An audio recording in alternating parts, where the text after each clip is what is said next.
क्या हो अगर मैं आपको बताऊं कि 5000 साल से भी पहले एंशिएंट इंडियंस के पास उड़ने की टेक्नोलॉजी हो सकती थी।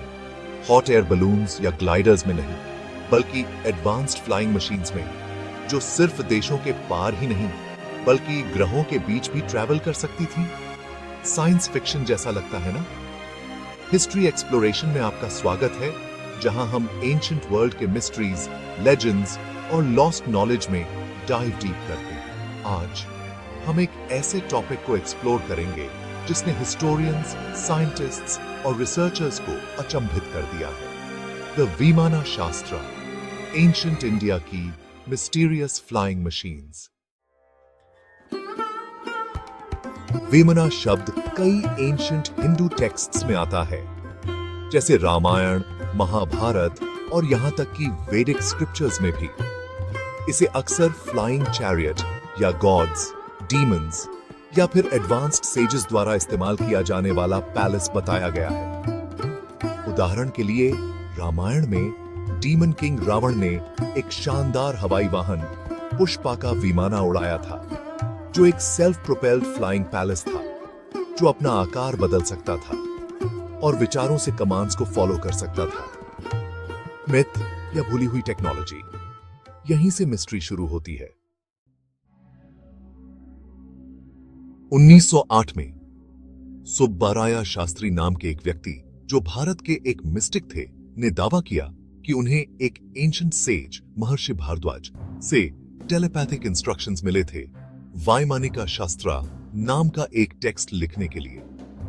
यह संस्कृत ट्रीटिस, जो कथित तौर पर हजारों साल पुराना है, डिस्क्राइब करता है अलग अलग तरह की फ्लाइंग मशीन्स, इस्तेमाल किए जाने वाले materials, propulsion techniques, flight manuals, anti gravity technology और यहां तक कि इंटरप्लैनेटरी ट्रैवल भी। और याद रखिए, यह तब दावा किया गया था जब राइट ब्रदर्स ने फ्लाइंग को मेन स्ट्रीम नहीं बनाया था।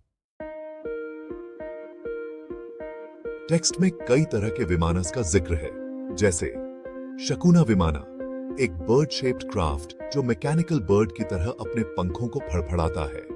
सुंदारा विमाना, लग्जरियस और तेज डिग्निटरीज के लिए डिजाइन किया गया। रुक्मा विमाना, एक डिस्क शेप्ड फ्लाइंग मशीन जो मॉडर्न यूएफओ डिपिक्शन से अजीब तरह से मिलती जुलती है। त्रिपुरा विमाना, कहा जाता है कि यह हवा में, जमीन पर और पानी के अंदर भी उड़ सकता था। यह मर्क्यूरी और स्पेसिफिक एलॉयज जैसे फ्यूल्स का वर्णन करता है, जिनमें से कुछ को आज भी रेप्लिकेट करना मुश्किल है। आइए महाभारता पर वापस चलते हैं, जहां अर्जुन को भगवान इंद्र एक फ्लाइंग चैरियट में ले जाते हैं। या आप जानते हैं, समरंगाना सूत्रधारा पर विचार करें, किंग भोजा द्वारा लिखा गया एक 11th सेंचुरी टेक्स्ट, जिसमें फ्लाइंग मशीन्स और उनके इनर मैकेनिज्म्स को समर्पित दर्जनों वर्सेस हैं। क्या ये पोएटिक मेटाफोर्स थे या लॉस्ट टेक्नोलॉजी की लिटरल मेमोरीज? 1974 में इंडियन इंस्टीट्यूट ऑफ साइंस के भारतीय वैज्ञानिकों के एक ग्रुप ने वैमानिका शास्त्रा का एक डिटेल्ड स्टडी किया। उनका कंक्लूजन, वर्णित एयरक्राफ्ट्स एरोडायनामिकली अनस्टेबल, इम्प्रैक्टिकल थे और टेक्स्ट में मॉडर्न फिजिक्स या एविएशन प्रिंसिपल्स की कोई समझ नहीं थी। तो क्या यह एक ब्रिलियंट होक्स था या बस एक मिसअंडरस्टूड मैन्युस्क्रिप्ट जिसे इंजीनियरिंग के रूप में नहीं पढ़ा जाना चाहिए था? क्रिटिक्स का तर्क है कि वैमानिका शास्त्रा में पहले के लिटरेचर में रेफरेंसेस की कमी है और यह मॉडर्न नॉलेज से प्रभावित लगता है। हालांकि समर्थकों का मानना है कि यह एंशिएंट विजडम की एक जेन्युइन रीडिस्कवरी है, जो समय के साथ दफन हो गई थी। कुछ लोग एलोरा, हम्पी और बृहदीस्वारा के मंदिरों की ओर इशारा करते हैं, जिनमें ऐसी कार्विंग्स हैं जो सस्पिशियसली रॉकेट्स और स्पेसक्राफ्ट जैसी दिखती हैं। क्या यह सिर्फ इमेजिनेशन है या एंशिएंट आर्किटेक्ट्स ने वही दर्शाया जो उन्होंने देखा या जो जनरेशन से पास हुआ? इंटरेस्टिंगली, रुक्मा विमानस के descriptions modern accounts of flying सॉसेस से मिलते हैं। Disc shaped crafts, rotating propulsion और अजीब लाइट्स इमिट करना।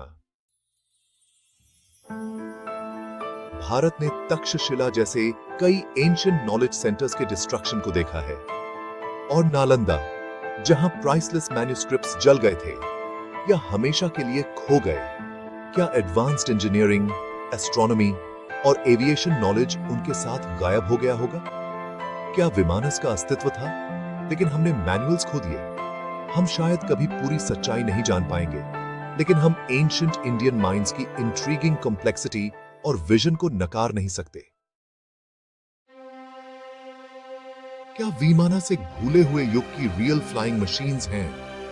क्या वे स्पिरिचुअल जर्नीज के लिए मेटाफोर्स हैं, या वे विविड इमेजिनेशंस का परिणाम हैं जो साइंस की गहरी समझ के साथ कंबाइंड है? जवाब चाहे जो भी हो, विमाना शास्त्रा डिबेट, ऑवी और क्यूरियोसिटी को जगाना जारी रखता है। और शायद, बस शायद, ये सिर्फ एंशिएंट साइंस फिक्शन नहीं है, बल्कि एक ऐसे पास्ट का ब्लूप्रिंट है जिसे हमने अभी रीडिस्कवर करना शुरू किया है।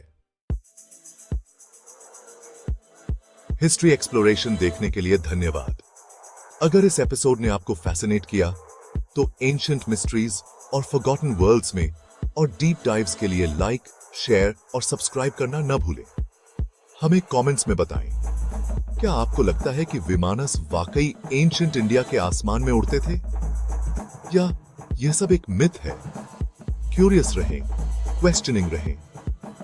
अगली बार तक हिस्ट्री एक्सप्लोर करते रहें।